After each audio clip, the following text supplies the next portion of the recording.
Assalamualaikum warahmatullahi wabarakatuh. Salam sejahtera bagi semuanya. Welcome back to my channel TPMDS. Selamat datang kembali pada channel TPMDS. Hai sobat-sobat TPMDS manapun berada, informasi terkait P3K tahun 2022. Nah sobat-sobat TPMDS manapun berada, ini informasi lanjutan terkait dengan surat Menpan RB Bapak Ibu ya. Menteri Pendayagunaan Aparatur Negara Reformasi Birokrasi Menpan RB yang tertanggal yaitu 9 September tahun 2022 dengan nomor 1797 tahun 2022, sifatnya segera. Ini adalah hal undangan. Nah Bapak Ibu, siapa saja yang diundang dalam rakor ataupun rapat tersebut? Nah ini yang diundang adalah seluruh pejabat pembina kepegawaian instansi pusat maupun instansi daerah. Ini terlampir Bapak Ibu ya, nanti terlampir. Kemudian kemarin juga sudah dijelaskan dalam rangka yaitu persiapan pelaksanaan pengadaan ASN tahun 2022 di lingkungan instansi pemerintah dengan maksud yaitu dalam penyelenggaraan rakor ataupun rapat koordinasi persiapan pengadaan ASN tahun 2022 serta, nah ini sertanya Bapak Ibu ya, jadi ada dua agenda: penyerahan surat keputusan menteri PAN RB tentang penetapan kebutuhan. Nah ini tentang penetapan kebutuhan pegawai ASN pada lingkungan instansi pemerintah ya, instansi pemerintah daerah maupun pusat. Nah, kemudian di sini tepatnya pada hari Selasa 13 September tahun 2022. Nah ini pukul 8 sampai dengan selesai di Hotel Grand Said Jaya, Jalan Jenderal Sudirman nomor 86 Jakarta. Nah sehubungan dengan hal tersebut Bapak Ibu ya, jadi dimohon untuk saudara dapat menghadiri kegiatan yang dimaksud. Nah ini satu orang pejabat yang membidangi kepegawaian. Nah sebagaimana dengan informasi tersebut ya, kegiatan tersebut hanya bisa dihadiri 2 orang saja. Nah ini Bapak Ibu ya, 2 orang saja pada setiap instansi dari pemerintah. Nah kemudian demikianlah undangan ini disampaikan, atas perhatiannya dan kehadirannya ini diucapkan terima kasih. Nah Bapak Ibu ya, ini sesuai dengan jadwal yang telah ditetapkan Menpan RB. Ini untuk rakor penetapan kebutuhan ASN. Jadi semuanya udah rampung. Ini tinggal hanya penetapan, serta di sini adalah kegiatannya penandatanganan surat keputusan Menpan RB terkait penetapan kebutuhan ASN. Ini ditandatangani yaitu selaku Menteri Pendayagunaan Aparatur PAN RB atas nama Sekretaris Kementerian. Ini Rini Windayanti Bapak Ibu ya. Sah resmi ini Bapak Ibu. Nah, lalu ada yang bertanya, siapa saja sih yang diundang dalam rakor tersebut ya? Ini ada lampirannya yang diundang dalam rakor tersebut pada 9 September tahun 2022. Nah, daftar undangannya ini banyak sekali Bapak Ibu, daftar undangannya. Ini ada Kementerian Bidang Politik, Hukum dan Keamanan, kemudian Koordinator Bidang Perekonomian, kemudian ada Kemaritiman dan Investasi, Bidang Pembangunan Manusia dan Kebudayaan ya. Kemudian Koperasi Usaha Kecil Menengah, Badan Milik Negara, Badan Usaha Milik Negara, kemudian Pemberdayaan Perempuan dan Perlindungan Anak, Pendayagunaan Aparatur Negara Reformasi Birokrasi Menpan RB, Pemuda Olahraga, kemudian Desa, Pembangunan Dana Daerah Tertinggal dan Transmigrasi, Kementerian Dalam Negeri, Luar Negeri, kemudian Pertahanan, Komunikasi dan Informatika, Kementerian Keuangan, kemudian Pertanian, Energi dan Sumber Mineral, kemudian Kementerian Perhubungan, kemudian Kementerian Kemendikbudristek, kemudian Kesehatan, Kementerian Agama, Ketenagakerjaan, Sosial, Lingkungan Hidup dan Kehutanan, Kelautan, Perikanan, Perdagangan, Perindustrian, kemudian Pekerjaan Umum dan Perumahan Rakyat, kemudian Pariwisata Ekonomi Kreatif, Pariwisata Ekonomi Kreatif ya, dan Kementerian Sekretariat Negara, Kejaksaan Agung, Intelijen Negara, MPR, DPR, kemudian Mahkamah Agung RI ya, Badan Pemeriksaan Keuangan, kemudian ada Watanas dan Cyber Sandi Negara, Kepegawaian Negara, Lembaga Administrasi Negara, Badan Pusat Statistik, Arsip Nasional Republik Indonesia. Nah inilah juga untuk daftar undangannya. Nah selain itu Bapak Ibu, yang diundang untuk lanjutannya Bapak Ibu, ini ada informasi geospesial, kemudian kependudukan dan KB nasional, Koordinator penanaman modal, pengawasan keuangan pembangunan, dan Kementerian Agraria Tata Usaha Ruang, Badan Pertahanan Nasional, Perpus RI ya, kemudian BSN, Bandar Standarisasi Nasional, kemudian Pengawas Tenaga Nuklir, Obat-obatan dan Makanan, Lembaga Kesehatan RI Nasional, Kepolisian Negara, Badan Meteorologi, Geofisika, Geofisika, Kabinet, Sekretariat Kabinet dan Badan Narkotika, BNN, dan Sekjen Komisi Pemilihan Umum. Nah, selain itu juga yang diundang dalam lampiran tersebut 9 September ya, daftar undangannya. Nah, ini untuk pemerintahan daerah Bapak Ibu, di instansi pusat dan instansi daerah. Nah, Untuk di daerah sendiri ini nampaknya semua instansi ya, ini untuk semua instansi pemerintahan. Di pemerintahan untuk berapa di sini kita bisa lihat yaitu sekitar di sini ya. Nah, ini ada sekitar 482 pemerintahan. Nah, ini Bapak Ibu, ada kabupaten kota ya. Nah, ini untuk di daerah kabupaten kota. Nah, ini ya Bapak Ibu ya. Jadi ini banyak sekali, tidak kami sebutkan satu persatu. Intinya semua ini diundang ya. Ini mulai dari pemerintahan Aceh ya, kemudian Kabupaten Padang Lawa dan semua pemerintahan daerah hingga yaitu ini mencapai sekitar yaitu 482 kabupaten kota di seluruh Indonesia Bapak Ibu. Nah, ini Bapak Ibu ya. Jadi untuk filenya bisa Bapak Ibu download. Ini di filenya sudah kami upload yaitu pada tab komunitas dari channel TPMDS ya. Dan kemudian ada juga kalau Bapak Ibu ingin mendownload di link deskripsi di bawah ini.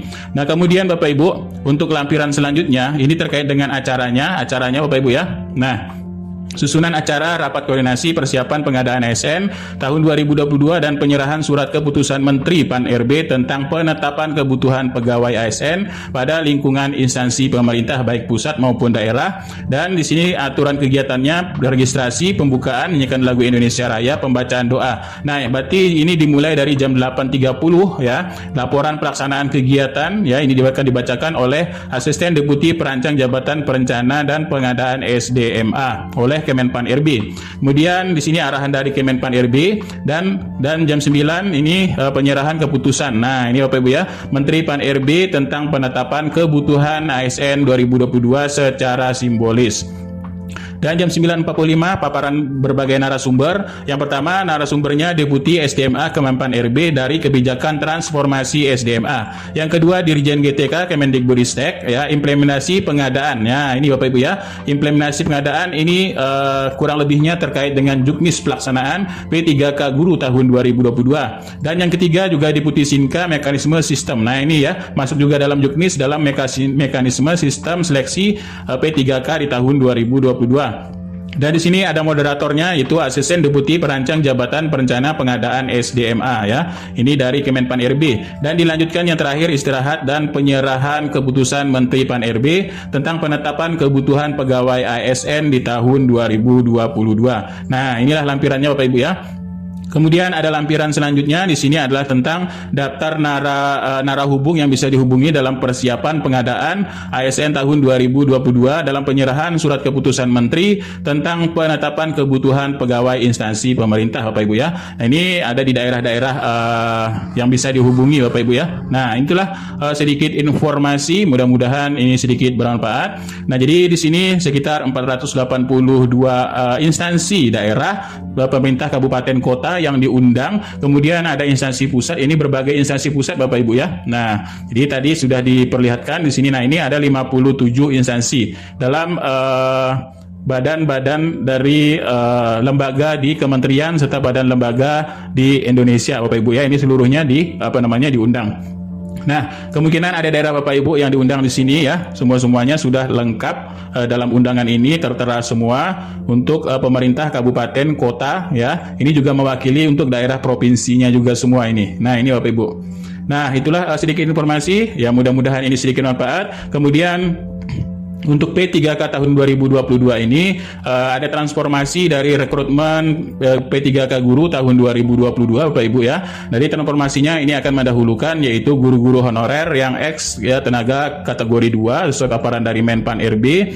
Dan mekanisme seleksinya yaitu untuk prioritas pertama ini ada seleksi dengan nilai NAB atau yang lulus passing grade ya. Jadi tidak perlu tes kembali, hanya dipakai nilai yang sudah lulus passing grade dan akan dialokasikan formasinya untuk pelamar di sekolah induknya ya. Kemudian ada metode observasi atau background check, dan bagi guru yang belum lulus passing grade tahun 2021 dan pelamar umum tetap bisa melamar sebagai P3K di tahun 2022. Nah, ini Bapak Ibu mekanisme background check-nya, background check ataupun observasi. Maka guru honorer ini akan diseleksi observasi, yaitu observasinya kualifikasi, kinerja, kompetensi, background check. Kemudian baru diverifikasi oleh pemerintah daerah Pemda melihat dari akuntabilitas ya data-data Bapak Ibu yang tertera ya. Jangan sampai ada honorer siluman bahasanya ya.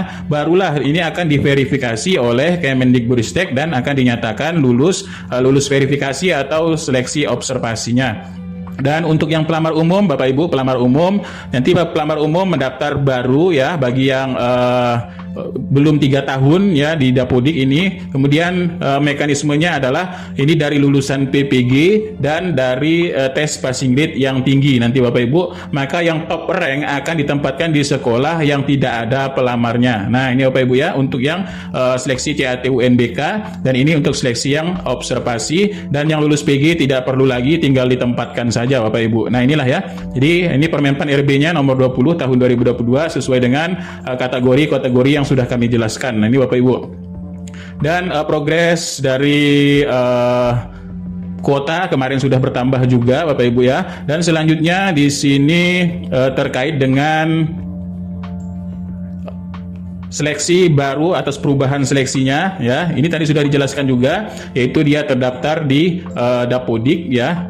Ini kurang lebih dari 3 tahun, dan formasi dibuka berdasarkan kompetensi individu yang berada di sekolahnya. Kemudian di sini ada catatan penting untuk yang PG dan observasi. Pemda ini harus membuka formasi, dan formasi melekat pada guru di sekolahnya, diikuti oleh guru yang aktif di Dapodik, dan tidak terjadi pergeseran, rotasi, mutasi ya, serta mempertimbangkan dimensi profesional, pedagogik, dan kepribadian, dan menggunakan penempatan uji kesesuaian observasi. Ini yang paling didahulukan untuk tahun 2022. Nah, ini sudah dijelaskan ya untuk yang di apa-apa saja yang diobservasi di sini Bapak Ibu, untuk yang THK 2 serta guru honorer di negeri yang lebih dari 3 tahun. Dan Bapak Ibu ini yang akan diseleksi akademiknya, kemudian teknisnya, kinerjanya, dan pemeriksaan latar belakang Bapak Ibu tidak terindikasi penyalahgunaan obat dan perundungan seksual serta lain sebagainya. Dan yang terakhir ini seleksinya ada wawancara mempertimbangkan integritas dan moralitas sesuai dengan background yang digaungkan oleh Kemendikbudristek adalah merdeka belajar Bapak Ibu ya. Ini untuk integritas Bapak Ibu. Dan ini untuk CAT UNBK ya, ini sesuai dengan guru negeri yang kurang dari 3 tahun, lulusan PPG dan swasta. Nah, selanjutnya dari kebijakan pemerintah dari Menpan RB ya, untuk kebijakannya sesuai dengan kebutuhan ASN ini. Kemudian untuk mekanisme dari seleksi tersebut Bapak Ibu ya. Nah, ini mulai dari pengadaan ya. Nah, pengadaan usulan kebutuhan, kemudian penetapan kebutuhan ini dari Menpan RB, Menteri Keuangan, Kepala BKN, tadi instansi pemerintah. Kemudian pengumuman. Nah, lalu ada seleksi administrasi, ini diseleksi dari BKN serta instansi pemerintahnya. Ada seleksi untuk CPNS, SKB, SKD, dan kompetensi untuk P3K. Dan penetapan akhir seleksi ini oleh Panselnas, dan penetapan nomor induk oleh BKN, serta pengangkatan ini instansi pemerintah baik pusat maupun daerah ya Bapak Ibu untuk kebijakannya. Dan untuk yang di tahun 2022-23 juga tetap mengutamakan ya di sini.